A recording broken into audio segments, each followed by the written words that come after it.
partner to the league. Thank you so much. And James, how are you?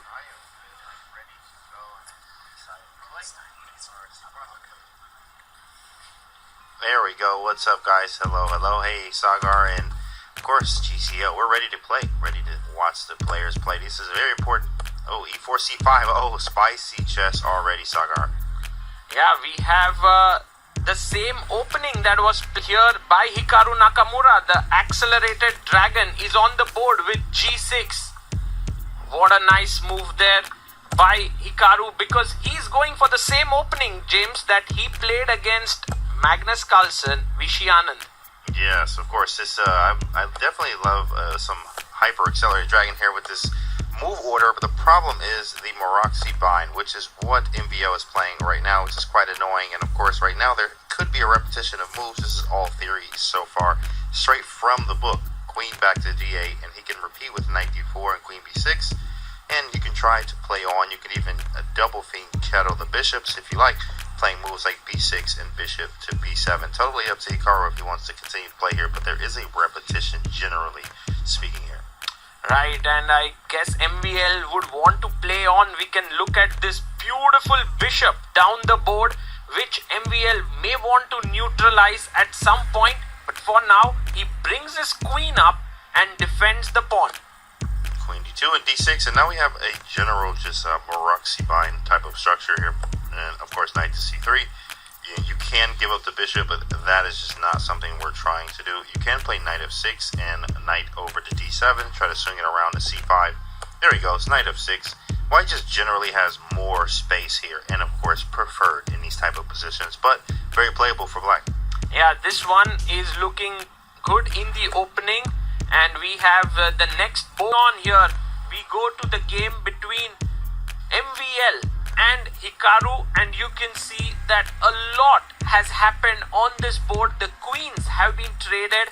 We have all the pieces, minor pieces on the board. Just showing what is going on here, we can just go through the previous move. The knight came out, and this is how things transpired.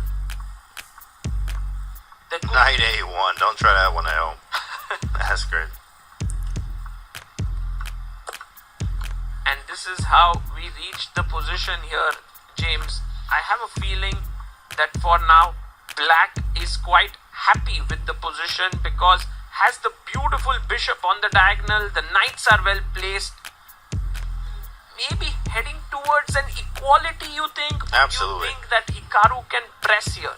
In fact, I think usually it's white the one trying to press in these type of positions. Black has some flexibility of the pawns, but they are weak on E and D. Of course, if you push one, the other one's going to be quite weak. If you push the E pawn, then the D5 square is going to be super weak. The D6 pawn can be weak.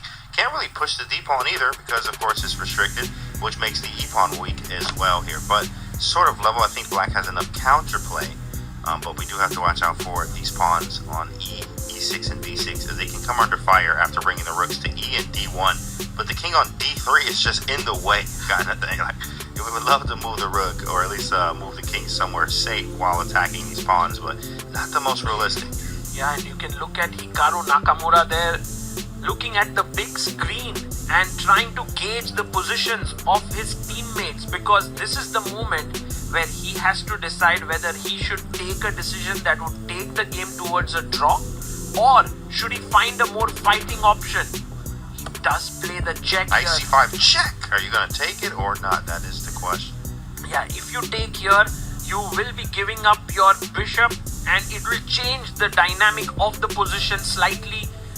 It's an important moment for Maxime as well, whether to take the knight or to move the king. And I'm expecting him to also check the games of his teammates. Absolutely, as he always does, he looks up to see what is going on before making a course. Should I fight or should I take the draw here? Knight C5, very good move there, trying to get rid of one of the other bishop, in fact, and keep my dark square bishop on the board, which will be nice for the dark squares. And if the game starts to open up, that bishop is going to be a asset rather than a liability.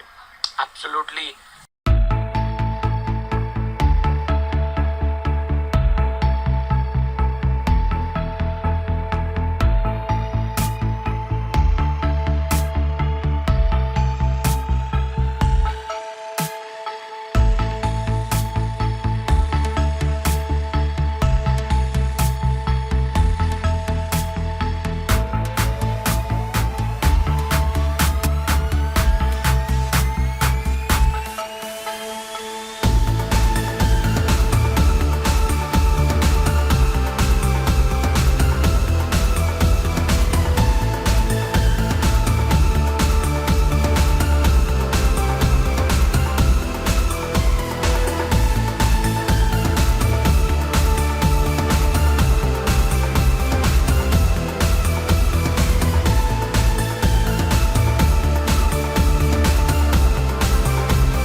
just very quickly to show you guys that there's no way in which MVL can save this position.